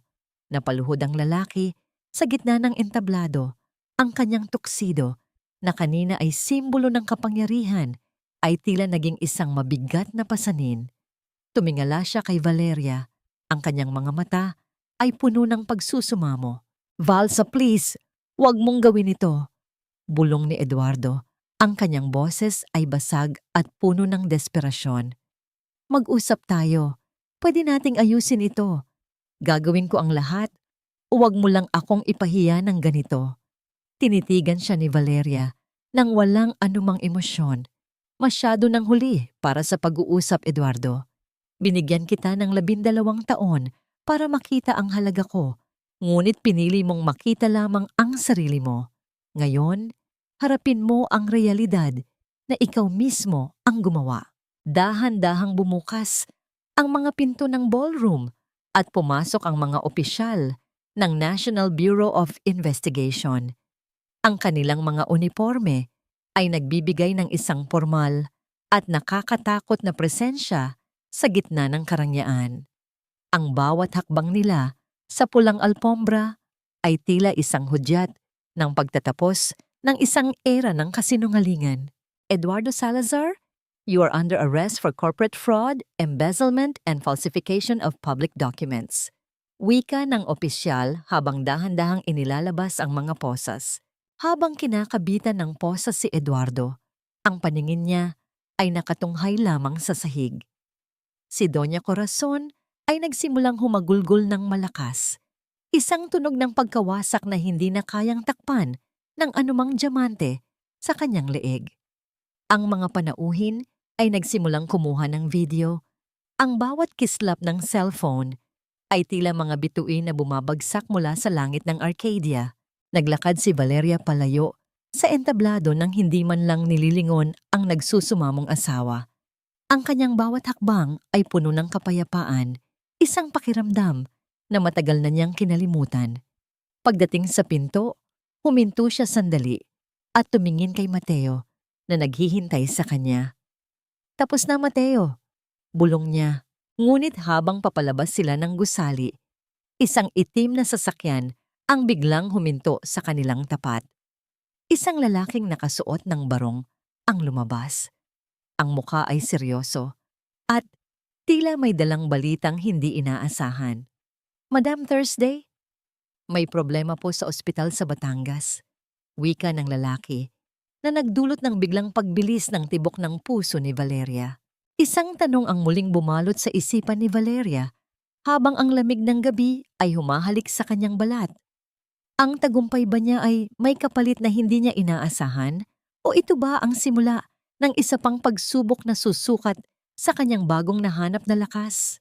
Ang bawat ikot ng gulong ng sasakyan patungong Batangas ay tila isang karerang nakikipag-unahan sa pintig ng puso ni Valeria. Ang kaninang tagumpay sa ballroom, ang hiyawan ng Amidia, at ang pagbagsak ni Eduardo ay tila naging malabong alaala na lamang. Sa loob ng sasakyan, ang tanging naririnig ay ang sarili niyang mabilis na paghinga at ang mahinang pag-ugong ng makina sa gitna ng madilim na highway. Ang kislap ng kanyang pulang gown ay tila isang mantsa ng dugo sa ilalim ng malamlam na ilaw ng dashboard. Nang makarating sila sa ospital, ang amoy ng disinfectant at ang malamig na hangin ng lobby ay agad na sumalubong sa kanya. Hindi na hinintay ni Valeria si Mateo. Patakbo siyang nagtungo sa intensive care unit. Doon, sa likod ng malaking salamin, nakita niya ang kanyang ina. Ang katawan ni Tiyatcholeng ay tila mas lalong lumiit sa ilalim ng mga puting kumot, napapaligiran ng mga tubo, at ang ritmo ng makinang nagbabantay sa bawat hininga nito ay tila isang mahinang orasan sa gitna ng hating gabi. Bulong ni Valeria, ang kanyang kamay ay dahan-dahang dumapo sa malamig na salamin. Ang lahat ng yaman at kapangyarihang hawak niya sa sandaling iyon ay tila nawalan ng halaga. Ano ang saysay ng pagkapanalo kung ang tanging taong nais niyang pag-alayan nito ay dahan-dahan nang bumibitaw? Lumapit si Mateo at hinawakan siya sa balikat. The doctor said she's stable now, Thursday. Nagkaroon lang ng konting komplikasyon kanina, pero nalagpasan niya. She's a fighter, just like you. Huminga ng malalim si Valeria. Hinahayaan ang bawat patak ng luha na malayang dumaloy sa kanyang pisngi. Ito ang mga luhang hindi niya iniyak sa harap ni na Eduardo at Bianca. Ito ang mga luhang puno ng tunay na pag-ibig at takot. Sa sandaling iyon, napagtanto niya na ang tunay na paghilom ay hindi nagsisimula sa pagpaparusa sa iba, kundi sa pagyakap sa mga taong tunay na nagmamahal sa kanya. Pagkalipas ng ilang araw, nang matiyak na ligtas na ang kanyang ina, nagpasyang bumalik si Valeria sa Maynila para sa isang huling misyon. Hindi para maghiganti, kundi para tuldukan ang mga pahinang matagal nang dapat sinunog. Sa loob ng selda sa Camp Crame, nakaupo si Eduardo Salazar. Wala na ang mamahaling tuxedo. Suot na niya ang orange na uniforme ng mga bilanggo. Ang kanyang buhok ay magulo at ang kanyang mga mata ay tila nawalan na ng kislap ng buhay.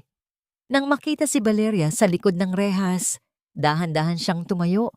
Ang kanyang mga kamay ay nanginginig habang nakahawak sa bakal. Val, nandito ka. Ang boses ni Eduardo ay basag, parang tuyong dahon na natapakan. I knew you couldn't stay away. Please, Val, kailangan ko ng tulong mo. Ang mga lawyers, wala silang magawa. Si Mama, wala na ring pera. You have the power now. Just one word from you, and I can get out of here. Gagawin ko ang lahat. Babalik ako sa'yo. Magsisimula tayo muli. Tinitigan ni Valeria ang lalaking minahal niya ng 12 taon. Sa unang pagkakataon, wala na siyang naramdamang galit. Wala na ring sakit. Ang tanging naroon ay isang malalim na pagkaawa sa isang taong nilamon ng sariling kasakiman. Eduardo, hindi ako napunta rito para iligtas ka. Mahinahon niyang wika. Ang bawat salita ay may bigat ng pinalidad. Nandito ako para sabihing napatawad na kita. Hindi dahil karapat-dapat ka sa kapatawaran, kundi dahil karapat-dapat ako sa kapayapaan. I have already liquidated Arcadia. Ang shares na ninakaw mo ay ibinalik ko na sa kumpanya. At ang natitirang assets ay ginamit ko upang bayaran ang mga empleyadong hindi mo pinasahod ng tama. What? Binenta mo ang kumpanya? Bulalas ni Eduardo, ang kanyang muka ay puno ng matinding panghihinayang. It was never yours to begin with, Eduardo. It was built on lies. Tugon ni Valeria. Ang divorce papers ay pinal na. Simula ngayon, wala na tayong anumang koneksyon. Haharapin mo ang hatol ng batas at haharapin ko ang bagong buhay ko nang wala ka. Tumalikod si Valeria at nagsimulang maglakad palayo. Ang bawat hakbang niya sa malamig na semento ng presinto ay tila pagtanggal ng isang mabigat na pasanin sa kanyang likuran.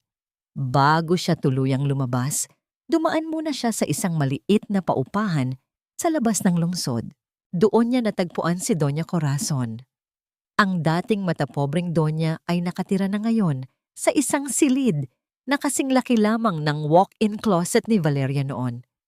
Nakaupo ang matanda sa isang silya, tinititigan ng isang basong tubig. Wala na ang mga diamante, wala na ang mga kaibigang elite. Nang makita niya si Valeria, hindi na siya nakasigaw. Sa halip, yumuko lamang siya nang may matinding kahihiyan. Iniwan ni Valeria ang isang sobre sa mesa. Naglalaman ito ng sapat na halaga para sa pang-araw-araw na pangangailangan ng matanda at ang address ng isang maayos na home for the aged. Hindi ako katulad niyo, Mama. Simpleng sabi ni Valeria bago siya tuluyang lumabas ng silid. Sa kanyang pagbabalik sa Batangas, sinalubong siya ng amoy ng bagong giling na kape at ang mahinahong ngiti ng kanyang ina na ngayon ay nakaupo na sa isang wheelchair sa ilalim ng puno ng mangga. Lumapit si Valeria at lumuhod sa harap ng kanyang ina. Isinandal ang kanyang ulo sa kandungan nito. "Ligtas na tayo, ma," bulong niya habang nararamdaman ang marahang paghaplos ng kanyang ina sa kanyang buhok. Sa gitna ng katahimikan ng bukid, isang huling dokumento ang binuksan ni Valeria mula sa laket na iniwan ng kanyang ama. Isang liham na matagal nang nakatago, na naglalaman ng isang katotohanang hindi niya inaasahan. Isang katotohanang magbabago muli sa kanyang pananaw tungkol sa pamilya Salazar at sa tunay na dahilan kung bakit siya piniling saktan ng kanyang ama noon pa man. Ang bawat sikat ng araw na sumisilip sa mga bintana ng bagong tayong Thursday Foundation ay tila isang banayad na haplos sa mga sugat na matagal nang iniinda ni Valeria. Ang amoy ng bagong pintura at ang sariwang hangin na dumadaloy sa malawak na bulwagan ay nagbibigay ng pakiramdam ng isang santuaryo. Dito, sa gitna ng Makati, ay nagtayo siya ng isang kanlungan para sa mga kababaihang tulad niya noon, mga babaeng nawalan ng boses, mga asawang itinuring na anino, at mga pusong binaliwala ng mundong pinatatakbo ng kapangyarihan. Pinapanood ni Valeria ang isang grupo ng mga kababaihan na kasalukuyang sumasailalim sa isang workshop tungkol sa financial literacy. Nakikita niya sa kanilang mga mata ang takot na unti-unting napapalitan ng pag-asa. Lumapit siya sa isang batang ina na mahigpit na nakahawak sa kanyang panulat. Tila ba ito ang tanging sandata niya para sa kinabukasan? "Huwag kang matakot magsimula muli," mahinahong wika ni Valeria sa wikang Taglish. Ang pagiging asawa o ina ay bahagi lamang ng kung sino ka. Hindi ito ang kabuuan ng iyong pagkatao. You are more than the labels they give you. Ngumiti ang babae. Isang ngiting may halong pasasalamat. Sa sandaling iyon, naramdaman ni Valeria ang isang uri ng kaligayahang hindi kayang ibigay ng anumang bilyong pisong deal sa Aurelius Capital. Ito ang tunay na layunin ng kanyang muling pagkabuhay, ang maging tulay para sa iba. Maya-maya ay lumapit si Mateo, dala ang isang tablet na naglalaman ng mga balita mula sa ibang bansa. "Thursday, look at this. Bianca Vergara was spotted in Singapore, involved sa isa namang investment scam. This time, she wasn't so lucky. Ang mga otoridad doon ay mabilis na kumilos. She's facing international charges now." Tiningnan ni Valeria ang larawan sa screen. Ang mukha ni Bianca na dati ay puno ng pagmamalaki at ningning ay ngayon ay puno ng takot at pagod sa likod ng mga rehas. Wala na ang mga mamahaling alahas, wala na ang mapang-uyam na ngiti. Isang malalim na buntong hininga ang pinakawalan ni Valeria. Hindi siya nakaramdam ng katuwaan. Sa halip, nakaramdam siya ng lungkot para sa isang babaeng ginawang Diyos, ang pera, hanggang sa lamunin siya nito ng buo. Ang bawat pangarap na itinayo sa pagnanakaw ay laging may hangganan, Mateo. Wika ni Valeria habang ibinibigay muli ang tablet. Hayaan na natin siya sa tadhana niya. Kinabukasan, bumalik si Valeria sa Batangas. Ang dapit hapon sa bukid ay kasing ganda ng isang painting. Naglakad siya patungo sa puntod ng kanyang ama na nasa ilalim ng isang malaking puno ng nara. Ang mga damo sa paligid ay maayos na nagupit at ang hangin ay amoy ng mga bulaklak ng kape. Inilapag niya ang isang bungkos ng puting liryo sa ibabaw ng marmol. "Tay, kinuha ko na ang lupa natin. Hindi na ito mawawalay sa atin kailanman," bulong niya habang dahan-dahang hinahaplos ang nakaukit na pangalan ng ama. "Salamat sa pagpapatatag sa akin, kahit na masakit ang paraan." Kinuha ni Valeria ang lumang sulat mula sa kanyang locket, ang liham na binanggit niya noon. Sa ilalim ng nagbabagong kulay ng langit, muli niyang binasa ang mga huling salita ng kanyang ama. Doon nakasulat ang katotohanang matagal nang itinatago. Ang kanyang ama ay hindi lamang isang magsasaka. Siya ang orihinal na strategist na nagligtas sa pamilya Salazar mula sa bangkarote noong kabataan pa ni Eduardo. Ngunit pinili niyang manatiling tahimik at bumalik sa Batangas upang protektahan si Valeria mula sa kasakiman ng pamilyang iyon. Ang bawat pang-aapi ng mga Salazar ay tila isang utang na loob na baligtad. Sila ang may malaking utang sa kanyang ama na hindi nila kailanman binayaran. Naramdaman ni Valeria ang marahang pagtulo ng isang luha, hindi dahil sa sakit, kundi dahil sa pagkilala sa lalim ng pagmamahal ng kanyang ama. Sa bawat hirap na dinanas niya sa mansyon ng mga Salazar, naroon ang espiritu ng kanyang ama na nagbabantay, hinihintay ang sandaling siya mismo ang makakatuklas ng kanyang sariling lakas. Tumayo si Valeria at tiningnan ang papalubog na araw. Isang katanungan ang muling sumagi sa kanyang isipan habang pinagmamasdan ang ganda ng kalikasan. Ngayong naibalik na niya ang dangal ng kanyang pamilya at nakamit na ang katarungan, handa na ba siyang buksan ang kanyang puso para sa isang bagong simula na hindi na kailangang magtago sa mga anino? O ang alaala ba ng nakaraan ay palaging magsisilbing bakod sa kanyang hinaharap? Isang malakas na ihip ng hangin ang dumaan, tila sumasagot sa kanyang katanungan. Habang sa malayo ay natatanaw niya ang figura ni Mateo na dahan-dahang naglalakad patungo sa kanya, bitbit ang isang tasa ng mainit na kape at isang ngangiting puno ng pangako. Ang bawat kampana ng lumang simbahan sa bayan ng Batangas ay tila isang malamyos na awit ng pagbati sa gitna ng dapit hapon. Ngayong araw, ang baryo ni Valeria ay balot ng katuwaan. Hindi dahil sa isang marangyang okasyon ng mga elite, kundi dahil sa isang simpleng piyesta ng pasasalamat. Ang bango ng nilagang baka at ang usok mula sa mga inihaw na kakanin ay humahalo sa simoy ng hangin na nagmumula sa mga bundok, tila isang yakap ng kalikasan sa lahat ng mga naroroon.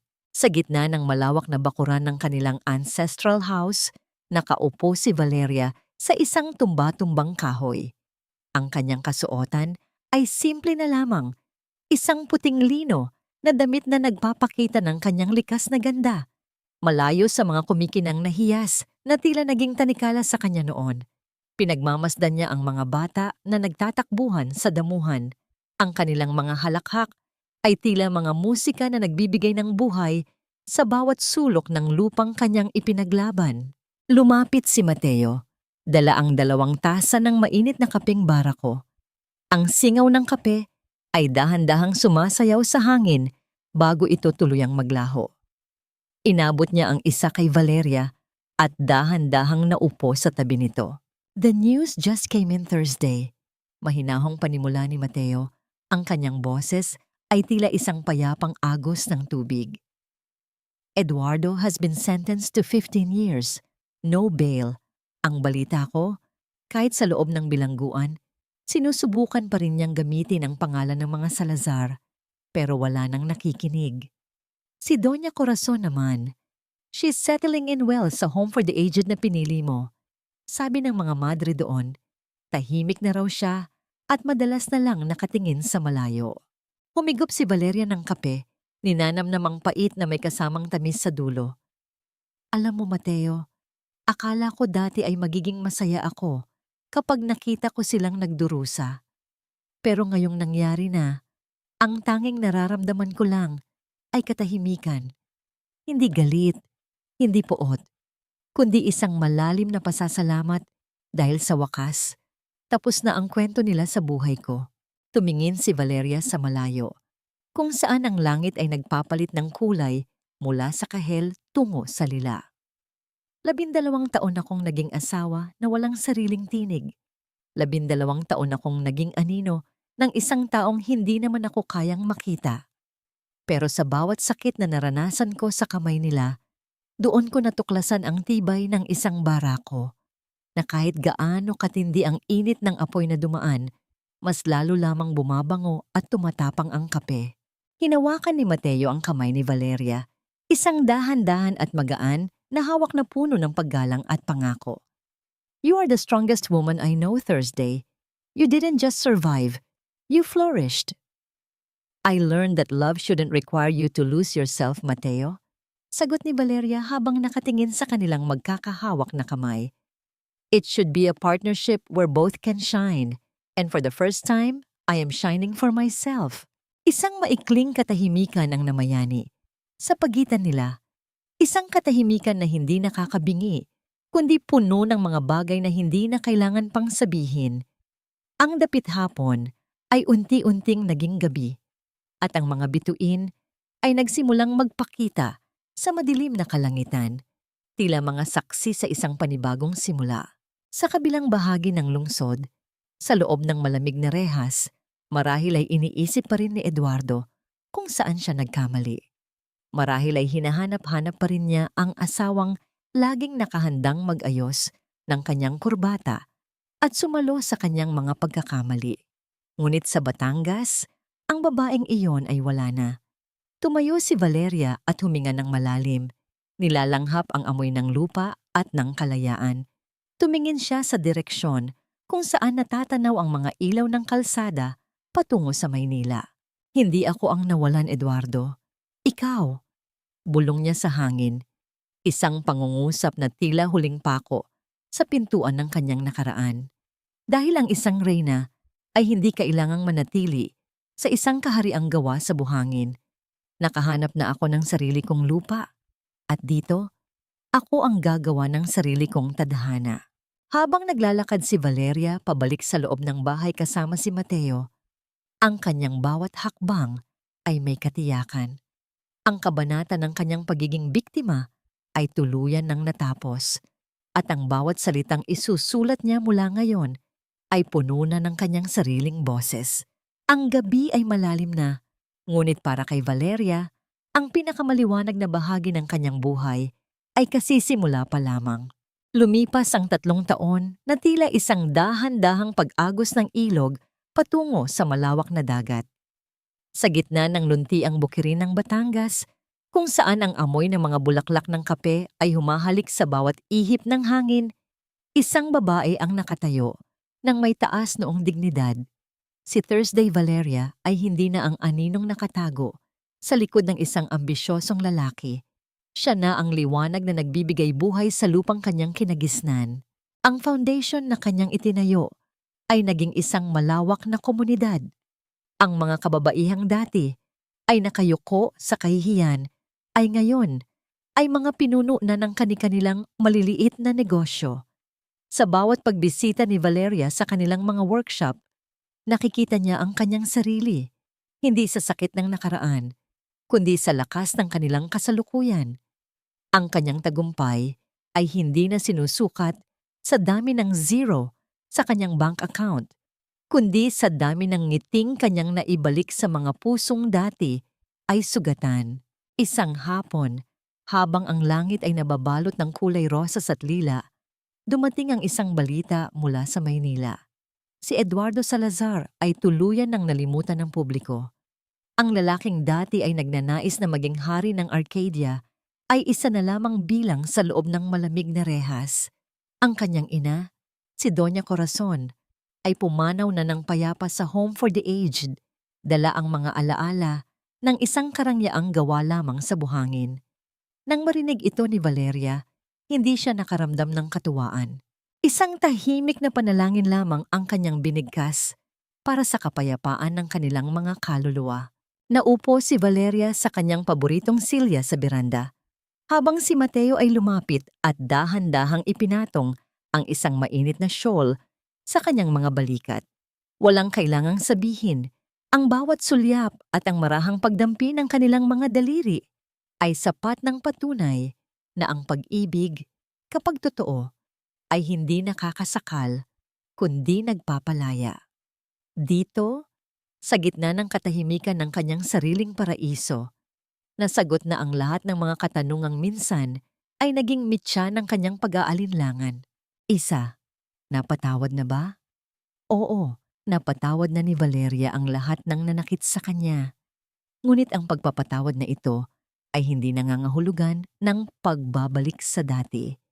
Ito ay ang pagbibitiw sa bigat ng puot upang ang kanyang mga kamay ay maging malaya sa pagyakap sa bagong bukas. Pinatawad niya si Eduardo dahil naintindihan niyang ang lalaki ay biktima rin ng sarili nitong kasakiman at pinatawad niya ang kanyang sarili dahil sa pagiging marupok noon. 2. Nahanap na ba ang kapayapaan? Higit pa sa kapayapaan ang kanyang nahanap. Nahanap niya ang kanyang sariling tinig. Ang bawat gabi ay hindi na puno ng pangamba at ang bawat umaga ay hindi na pagsusumamo para sa atensyon ng iba. Ang katahimikan ng Batangas ay naging musika ng kanyang kaluluwa. Ang kanyang puso ay payapa na, tulad ng lupang dumanas ng bagyo, ngunit ngayon ay nananatiling matatag at mayabong. 3. Ano ang aral na iniwan sa mga tagapakinig? Ang kwento ni Valeria ay isang paalala na ang tunay na halaga ng isang tao ay hindi nakadepende sa kung sino ang kanyang kasama o kung anong titulo ang nakadikit sa kanyang pangalan.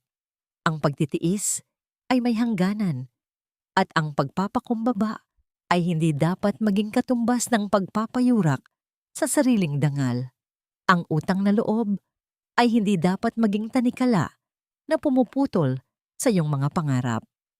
Sa huli, ang pinakamagandang uri ng paghihiganti ay ang mabuhay ng maligaya, malaya, at matagumpay sa sariling paraan. 4. Pagtatasa.